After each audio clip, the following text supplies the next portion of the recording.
momento. Gracias a Dios por la palabra que tenemos para compartir. Saben ustedes que cada vez que nos reunimos para compartir la palabra, cada vez que uno dedica un tiempo de estudio, de oración, de devoción en la palabra de Dios, sinceramente parece, yo sé que no es increíble porque la palabra de Dios es viva y es eficaz, pero es tan fuerte la palabra, tan clara, escrita e inspirada por el Espíritu Santo, pero nosotros no llegamos a dimensionar todo lo que implica en nuestras vidas. Y ustedes saben que el domingo pasado, con la ayuda del Señor, trabajamos o hablamos del tema. ¿Se acuerda qué tema hablamos el domingo pasado? De la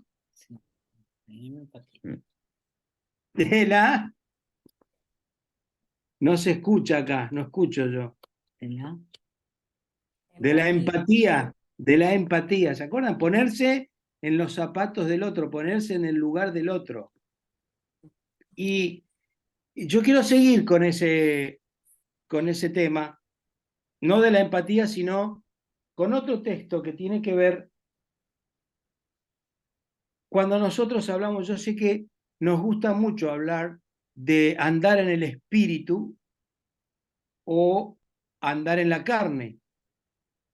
Y hay una de las epístolas de la palabra de Dios que Pablo escribe y que es denominada la epístola de la libertad. Y en esa epístola de la libertad, además de que Pablo le escribe a la iglesia y está luchando por defender el Evangelio, en uno de los últimos capítulos les habla directamente sobre cómo tratar los problemas de vivir en la carne o vivir en el espíritu. Y a mí me gustaría que leamos en esta tarde Gálatas en el capítulo 5. Vamos a leer el versículo 25 y el 26. Yo voy a leerles para que así, Gálatas 5, 25.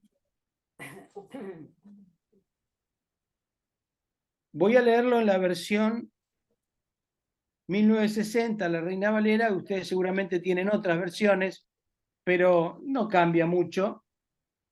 Lo importante es lo que la palabra del Señor dice. Vamos a leer en el nombre del Padre, del Hijo y del Espíritu Santo. Amén. Dice 5:25 de Gálatas: si vivimos por el Espíritu, ahí está en mayúscula, ¿sí? Así que es el Espíritu Santo. Andemos también por el Espíritu.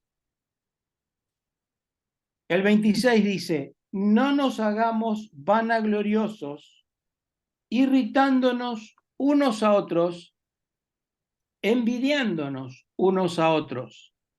Hermanos, si alguno fuere sorprendido en alguna falta, vosotros que sois espirituales, restauradle con espíritu de mansedumbre, considerándote a ti mismo, no sea que tú también seas tentado.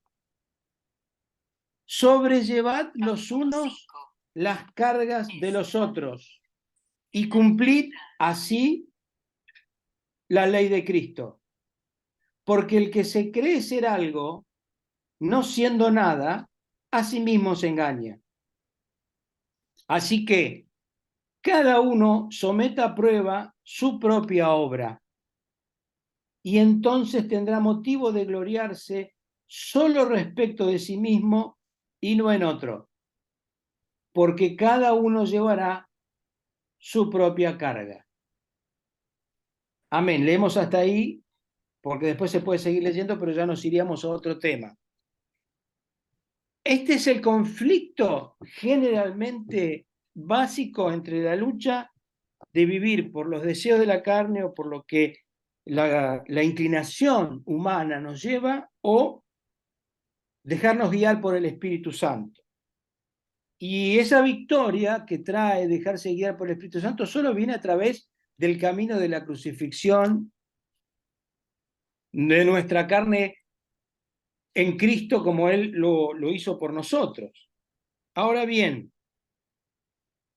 muchas veces nosotros pensamos que ser lleno del Espíritu, andar en el Espíritu, vivir en el Espíritu, es una experiencia solamente mística, o de hablar en lenguas, o de ver el ejercicio de los dones, pero el apóstol Pablo acá habla de una relación distinta.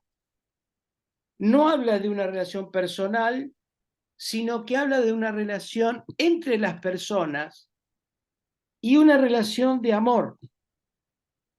Fíjense usted que habla, ténganse en cuenta unos a otros, cuídense unos a otros, sobrelleven las cargas unos de los otros. Así que no nos dejemos engañar. Muchas veces nosotros pensamos que porque hablamos en lengua, que porque tenemos discernimiento de espíritu, porque tenemos dones del Espíritu Santo, que eso es el andar en el Espíritu. Y según la Biblia, no solamente es eso, sino ser lleno del Espíritu es ser llenos de amor y amor para con nuestros hermanos. Amor unos para con los otros. Ahora acá aparecen en el siguiente versículo una palabra que en otra versión dice, no dejemos que la vanidad, en la versión que yo leí dice, no nos hagamos vanagloriosos. ¿Qué es la vanagloria o qué es la vanidad? ¿Qué es la vanagloria o qué es la vanidad? Yo lo busqué en el diccionario y dice, orgullo de la persona que tiene en alto concepto sus méritos y en su afán desmedido por mostrarlos a los otros. Es un sinónimo de presunción, de arrogancia, de orgullo, de fantasía, de ilusión, de jactancia, de soberbia. ¿Cuál es la palabra, el antónimo? ¿Cuál sería lo opuesto? La humildad y la modestia.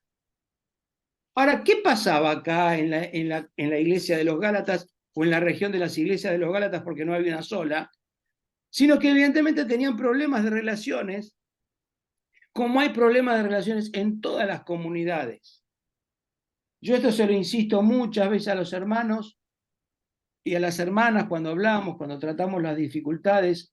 No hay una comunidad perfecta, no hay una iglesia perfecta, porque las iglesias, las comunidades están integradas, las integramos seres humanos con imperfecciones. Y ahí está el gran desafío que el apóstol le estaba poniendo a los hermanos de Galacia y hoy nos pone a nosotros. Ahora, ¿cuál es? Que dice, no dejen que la vanidad. Es interesante esto, es un versículo muy instructivo.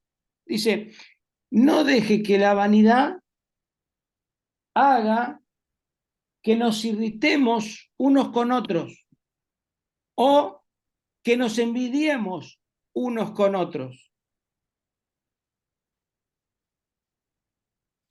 ¿Y cuál es la diferencia? Bajo el paraguas de la vanidad, es decir, de la soberbia, de la fantasía, de la ilusión, mucha gente dice, yo me ilusioné con esto, yo me había ilusionado, bueno, eso es una vanidad. Ahora hay dos factores. Uno dice, no se irriten a través de la vanidad unos con otros. ¿Cuál es la persona que provoca esa irritación? La persona que provoca esa irritación es la que tiene un sentimiento de superioridad sobre los otros. Tiene una opinión demasiado importante de sí mismo. Entonces la Biblia dice, en esta palabra de vanidad o de orgullo, tiene que ver con alguien que constantemente está desafiando a los otros para mostrarles que es mejor. Yo les cuento que esto pasa acá en Villa Gesell, allá en Río Grande no. Dice, yo tengo el mejor don. yo canto mejor, yo predico mejor, yo oro mejor, yo tengo mejor discernimiento de espíritu, y eso pasaba en Galacia y pasa ahora. A través del ejercicio pseudo espiritual de esa vanidad, me estoy poniendo sobre otros. Y la Biblia dice claramente, ninguno tenga más alto concepto de sí que el que debe tener, sino piense de sí mismo con cordura y considere a los demás como inferiores. Superiores. ¿Eh? Superiores. ¿Cómo es? ¿Inferiores o superiores? Superiores. Considere a los demás como superiores a uno mismo. ¿Y cuál es la otra parte? Dice, no envidiándonos unos a otros. ¿Quién es la persona que envidia? Justamente de ese mismo paraguas de vanidad, la persona que envidia, la que tiene una falsa imagen de sí misma, es la persona que se siente inferior. Entonces se siente inferior y envidia la posición de los dones o de los atributos de la otra persona. Y ahí estaban los Gálatas, unos que se creían espirituales, pero Pablo los encierra, porque anteriormente a esto, en Gálatas 5, están las obras de la carne y el fruto del Espíritu. Y finalizando ese detalle, Pablo los encara y les dice, hermanos, no seamos vanidosos, no nos irritemos unos a otros, no nos envidiemos unos a otros, porque eso justamente produce lo que tan lamentablemente estamos viviendo, que es esa desunión, que es esa falta de empatía, como hablamos el domingo pasado, con nuestro prójimo. Nosotros generalmente tomamos una de estas actitudes. O nos sentimos superiores o nos sentimos inferiores. Y de ninguna manera eso es lo correcto, sino que, ¿qué nos propone el Señor? Actuar con un espíritu de amor. El amor es el fruto que lleva a andar en su voluntad y a andar verdaderamente en el espíritu. Por eso decíamos, no es volar por las nubes, andar en el espíritu, ser lleno del espíritu. Ser lleno del espíritu es amar con un corazón como el que ama a Jesús o como el que amó Jesús. ¿Cómo debemos tratarnos entre sí los cristianos? Cuando acá la palabra de Dios dice, hermanos, si alguno fuere sorprendido en algún pecado, en alguna falta, la idea es, muchas interpretaciones hay respecto de qué clase de pecado es aquel que es sorprendido. Pero justamente cuando uno es sorprendido no es algo premeditado. Y Pablo le dice, hermanos, si alguno es sorprendido, ustedes que son espirituales, vayan y hablen mal de ese hermano a toda la iglesia y a toda la ciudad. Así dice la Biblia. No, dice, ustedes que son espirituales, restáurenlo. ¿Qué es restaurar? Es poner a esa persona en un estadio de paciencia, de comprensión, de cuidado. Tiene una enfermedad, ha sido herido, está dañado, no puede restaurarse solo. Por eso necesita de los hermanos. Dice, ustedes que son espirituales, vuélvanle al estado original, restáurenlo con espíritu de mansedumbre, ¿ve? De humildad, no de vanagloria, no de arrogancia, no de superioridad, no diciendo, a mí no me va a pasar, porque dice, cuidado, no sea que tú también seas tentado. Y eso es lo que nos está faltando en Río Grande. Nos está faltando hermanos que dejen de mirar su vanidad, que dejen de mirar su carnalidad, que dejen de mirar su postura, por más correcta o concienzuda que sea, y se pongan al servicio de aquel que hoy necesita ser restaurado, que está herido por las flechas del enemigo, que está herida no solo por el pecado cometido, sino por los golpes de la propia humanidad de la iglesia. de nuestra propia carnalidad, de nuestra propia falta de empatía. Por eso los bancos vacíos. Porque es más fácil huir, es más fácil alejarme, es más fácil ir y hablar a espaldas que enfrentar con humildad que me equivoqué y que debo reconocer que el otro tenía razón. Ahora, lo curioso acá es que dice, sobrellevad los unos las cargas de los otros. Pero al final del versículo dice 5, porque cada uno llevará su propia carga. ¿En qué quedamos? ¿Tenemos que sobrellevar los unos las cargas de los otros? ¿O cada uno debe llevar su propia carga? ¿Cuál es la diferencia? La palabra original de sobrellevar los unos las cargas de los otros es justamente mi hermano está llevando una pesada carga, un peso en su vida que es demasiado excesivo y que solo no lo puede llevar. Ese peso excesivo, y que ahí se demuestra la humildad, es el peso que doblega a la persona. No solo es el peso del pecado, como veíamos al principio del texto, sino que también es el peso de la culpa, el peso del dolor, el peso de esa herida provocada, el peso de esa situación que no logramos o que no logra el hermano solo llevar adelante. Muchos dicen, no, yo no estoy para andar contándole mis problemas a los hermanos. Falso. Equivocado es eso. ¿Cómo mi hermano me va a ayudar a mí a sobrellevar mis cargas si yo no le puedo contar a mi hermano lo que me está pasando? Muchos dicen, el Señor conoce. Claro que el Señor conoce. Es verdad que el Señor conoce. Y es verdad que Él dice, venid a mí todos los trabajados y cargados y yo les voy a hacer descansar. Pero también la palabra dice acá, sobrelleven las cargas uno de los otros y cumplid así la ley de Cristo, que en otras palabras es cumplir así la ley del amor. Ahora, ¿cómo hago yo para sobrellevar las cargas si el hermano no me lo dice? Bueno, justamente hay que generar ese espacio entre todos nosotros para que justamente podamos permitirle a nuestro hermano tener una apertura que me pueda contar lo que le está pasando.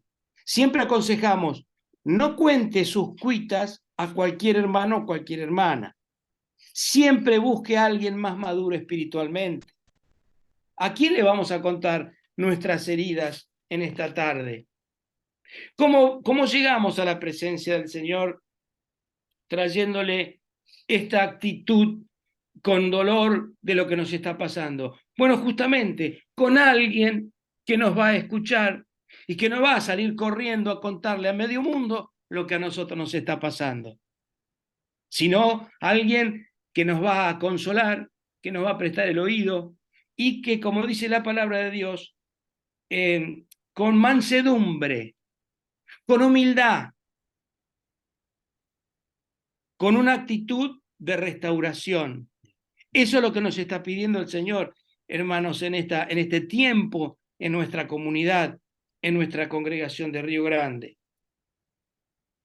Y cuando una opinión nuestra, demasiado elevada de nosotros mismos, como vemos al comienzo, la vanidad, va a hacer que vos no te abras al otro, porque vas a decir, ¿cómo le voy a contar esto a este hermano, a esta hermana, si no me va a entender? ¿Cómo va a comprender? Te estás poniendo en superioridad. Y la Biblia dice, considerándote a ti mismo como inferior al otro. Todos necesitamos de la ayuda de nuestro hermano o de nuestra hermana. Ahora bien, ¿cuál es la otra carga que cada uno tiene que cargar? Porque dice al final, cada uno lleve su propia carga. La responsabilidad propia que tenemos. Nadie puede reemplazar la responsabilidad que como hijos, como hijas del Señor tenemos para con el Señor, para con nosotros mismos y para con nuestro hermano. Esa responsabilidad no se puede delegar. A esa carga se le llama el versículo 5. Cada uno cumpla su propia responsabilidad, cumpla su propio deber de cristiano, de tener una vida, de andar en el Espíritu, andando en amor.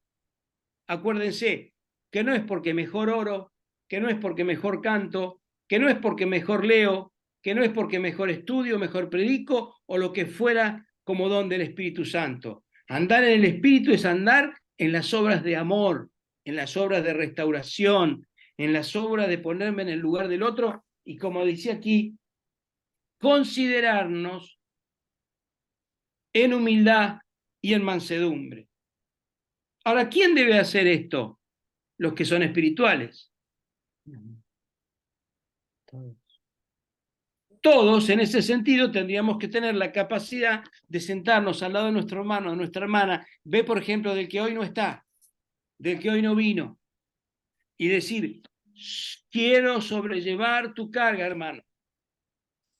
Quiero ayudarte a sobrellevar tu carga. Por ejemplo, un hermano que no puede venir por esto, cualquier circunstancia.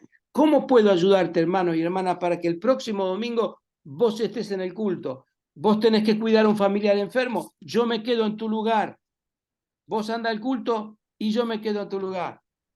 No, porque tengo que hacer tal cosa y no, bueno, muy bien, yo te ayudo a hacer tal cosa para que vos puedas y estemos juntos en la presencia del Señor. Es muy importante, es tremendo. Esto de Gálatas, es Pablo hablándole a los Gálatas, los pone en una situación al comienzo y les dice, estoy sorprendido que tan pronto os hayáis fascinado y os hayáis apartado del verdadero evangelio. Y no es que hay otro evangelio, lo que pasa es que a ustedes le han metido en la cabeza un evangelio distorsionado. Vinieron los maestros judaizantes, vinieron los que decían que había que cumplir el mandamiento de Moisés, etcétera, que había que circuncidarse, así, y los habían desviado. Y Pablo le dice, no, en Cristo tenemos toda la libertad, pero es una libertad que nos impulsa, que nos impele a amar al prójimo, a ponernos en su lugar, no a juzgarlo, y así sobrellevar los unos las cargas de los otros. Hermanos, es imprescindible que tomemos esta actitud. Si anduviéramos verdaderamente en el Espíritu, estaríamos preocupados por ayudar, por acompañar, por sostener al que hoy está herido o por un pecado que, como dice la palabra de Dios, ¿se acuerdan lo que dice Mateo 18? Si tú ves a tu hermano que peca contra tu, ve y estando tú y él, háblale. Y si te oyó, has ganado a tu hermano. Esa es una tarea, hermanos, imprescindible que tenemos que desarrollar, hoy más que nunca en nuestra comunidad de Río Grande, con espíritu de mansedumbre, poniéndole, fíjense que, ¿se acuerdan que decíamos al comienzo? Vanidad es andar allá por las nubes, teniendo una ilusión, una visión ilusoria de quiénes somos. Miren, en una relación de dos, si uno de los dos tiene esta distorsión de la percepción de su propia personalidad de quién es, esa relación siempre va a tener problemas.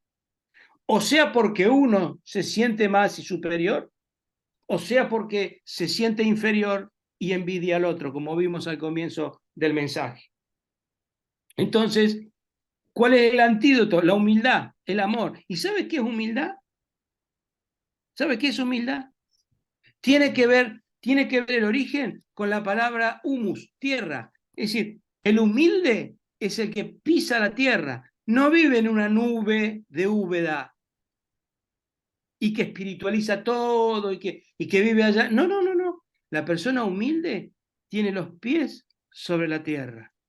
Siente el calor de la tierra, siente el frío de la tierra, siente la aspereza de la tierra y se siente como esa tierra, pasajero, peregrino y no eterno como muchos se creen. Por eso, hermanos, en esta tarde que vamos a tener la Santa Cena, ojalá pudiéramos estar allí también compartiendo, falta poco, ya empezó octubre, así que ya pronto con la ayuda del Señor vamos a estar viajando y podremos compartir. Pero en esta tarde que nos vamos a sentar nosotros acá en la mesa, que tenemos nuestra mesita preparada de Santa Cena, y ustedes allí en la comunión también, vamos a reflexionar sobre esto. ¿Qué pasaría si nos decidiéramos andar en el Espíritu, pero de esta manera, en amor, en humildad, tratando al hermano como superior a mí, escuchando sus cuitas, escuchando sus situaciones de dolor, de fracaso, de desánimo, y alentarlos a seguir adelante, sabiendo que el Señor nos manda a que esa enseñanza de la palabra cobre en nosotros. Y qué bueno se siente cuando vos ves a tu hermano restaurado, restaurada, que estaba desalentado y ahora que tiene un nuevo ánimo, que estaba con horizontes turbios, ahora tiene una clara visión de que el Señor también está a su lado, porque vos estás a su lado.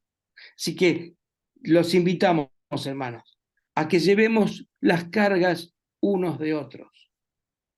Y mire qué interesante es esto, por eso siempre digo que tenemos que volver a hablar de los temas del bautismo, tenemos que volver a hablar del tema del compromiso.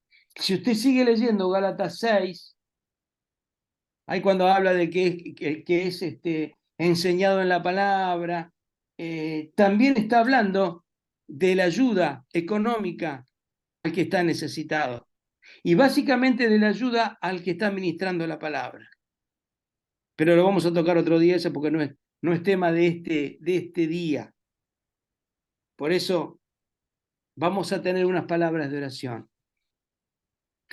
Quiero invitarles a ustedes a que veamos, ¿estábamos siendo vanidosos? ¿Estábamos teniendo una actitud de arrogancia o una actitud de inferioridad? ¿Estamos en una actitud ilusoria pensando que nuestra vida era otra cosa de la que realmente es? Que el Señor nos ayude a poner con humildad los pies sobre la tierra para acercarnos hoy a la mesa de la realidad, a la mesa de la comunión, a la mesa donde nadie puede excluirnos, solamente nos podemos excluir nosotros y sería una lástima que usted se excluya o que yo me excluya por motivos que pueden ser totalmente solucionables, sanables, restaurables. Eso pide el Señor de nuestra vida hoy como creyentes. Padre, en el nombre de Jesús queremos agradecerte tanto porque estas palabras que son espíritu y que son vida, Señor, son las palabras que nos ayudan a confrontar con nuestro propio pecado, con nuestra propia indignidad, con nuestras propias faltas. Y realmente, Señor, muchas veces creyendo que que andamos en el Espíritu y que estamos llenos de tu Espíritu, estamos llenos de carnalidades y de vanaglorias y de vanidades totalmente pasajeras y sin sentido. Tu apóstol, Señor, a través de tu palabra inspirada por el Espíritu Santo, les estaba diciendo a los hermanos en Galacia que esa no era la actitud correcta, que esa no era la forma correcta con la cual ellos debían conducirse. Los impulsaba, los animaba a que cada uno se mirara como realmente era, pecador redimido por la sangre de Jesús, que ha obtenido y que hemos obtenido la gracia solamente por tu buena voluntad, Señor. Por eso quiero pedirte en esta tarde que me ayudes a reconocer que necesito esa humildad que solamente proviene de ti. Esa humildad que me hace, Señor, humillar delante de tu presencia y también inclinarme junto a mi hermano en tu presencia para sobrellevar su carga, para ayudarle a transitar el camino de esta carga de desánimo, de dolor, de culpa, de tristeza, pero sabiendo que al final del camino sea una restauración plena por el poder de tu Espíritu Santo, pero por sobre todas las cosas por el poder de tu amor, Señor, por el poder de tu amor que lo has dado todo para salvarnos. Y te duele tu corazón, se duele tu corazón cuando nosotros estamos en esas vanidades ilusorias. Ayúdanos, Señor. Queremos sobrellevar las cargas y también tomar nuestra responsabilidad. No es poner en el otro, no es que el otro tiene la culpa, no es que el otro, sino que bien dice tu palabra, cuando tú le preguntaste, ¿dónde está tu hermano? Caín dijo, ¿y yo soy acaso guarda de mi hermano? Y sí, hermano, sí, hermana, somos guarda de nuestros hermanos. Y hoy los queremos traer en tu presencia y a tu presencia y a tu mesa de la comunión, a la mesa del reconocimiento, a la mesa, Señor, del arrepentimiento, a la mesa de la restauración, sí, juntos, Señor, unos y otros, sin distinción, porque tú nos dices, ámense unos a otros como yo los he amado. Perdónense unos a otros como yo los he perdonado. Extiéndanse la gracia uno a otro como yo les di mi gracia gratuitamente. Señor, ayúdanos en esta tarde para que lo podamos hacer con todo nuestro corazón, con toda nuestra mente, con todo nuestro espíritu. Te lo agradecemos, Señor. Y te bendecimos por este tiempo. Y te bendigo, Señor, por cada hermana y por cada hermano que en esta tarde se ha congregado para participar de tu palabra. Y oramos, intercedemos, pedimos, clamamos a favor de aquellos que hoy no están en tu casa, que hoy están ausentes, que hoy su asiento está vacío y que los estamos extrañando, Señor, y que por sobre todas las cosas su ausencia no nos es indiferente.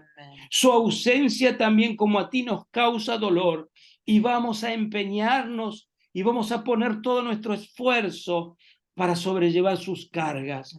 Algunos estarán enfermos, otros estarán heridos, otros sin lugar a dudas se han dejado envenenar por la vanidad o por la envidia, pero por sobre todas las cosas queremos, Señor, derramar amor y el amor que cubre y que sana multitud de faltas. Amén. Te lo pedimos y te lo agradecemos, Señor, en el nombre de Jesús.